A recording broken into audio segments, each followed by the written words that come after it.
కులం మాదే మాదే గొల్ల కులం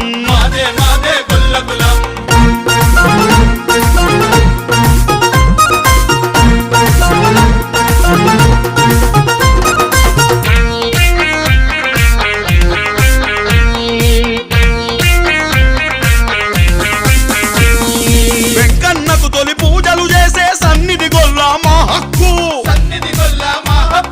పైసెంతున్నా తరగని చెరగని పాడి పశువులే మా ఆస్తి మనది కానిది మనకొద్దు మనదన్నది ఏది వదలొద్దు మనది కానిది మనకొద్దు మనదన్నది ఏది వదలొద్దు ఇదే ఇదే మా సిద్ధాంతం మేమే యాదవులం మాదే మాదే గొల్ల కులం మేమే